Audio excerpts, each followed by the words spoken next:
আমাদের doctor barrister Ishraq Ahmed Siddiqui এবং তারেক রহমান দেশনায়ক তারেক রহমানের নির্দেশে যে কমিটি আমাদের কালিয়াকৈরে হয়েছে, স্বচ্ছ পরিষ্কার সৎ নির্ভীক কমিটি হয়েছে।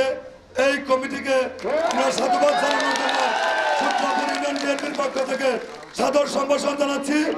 এবং বিগত দিনে এরকম পরিচ্ছন্ন কমিটি আর কোনোদিন হয় নাই।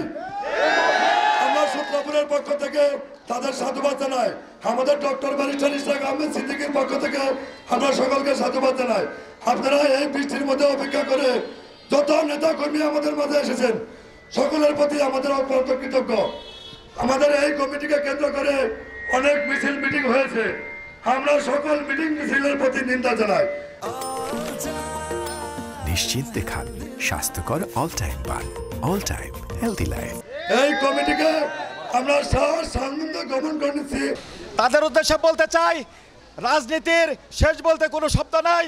রাজনীতি করেছেন, বিগত দিনে রাজনীতি করেছেন, আমরা দেখেছি বিএনপির রাজনীতি যারা করেছেন সেই ক্ষেত্রে ভালো করেছেন। আমরা যারা নতুন প্রজন্ম নিয়ে কমিটি করেছি সেই ক্ষেত্রে কমিটি দিয়েছেন, সেই কমিটিকে ধন্যবাদ জানাই। আমরা আশা করব আপনারা দলের পক্ষে, বাংলাদেশের বৃহত্তম রাজনৈতিক দল হলো বিএনপি, সেই ক্ষেত্রে বিএনপির পদের কোনো অভাব নাই এবং দল যদি সুন্দরভাবে পরিচালনা হয় সেই ক্ষেত্রে স্ব স্ব অবস্থানে সবাই অবস্থিত হতে পারবেন। এবং যে কারণে এই কমিটিকে সাধুবাদ জানিয়ে আগামী প্রজন্মে যেন সবাই ঐক্যবদ্ধভাবে আমরা বিএনপির কাজ করতে পারি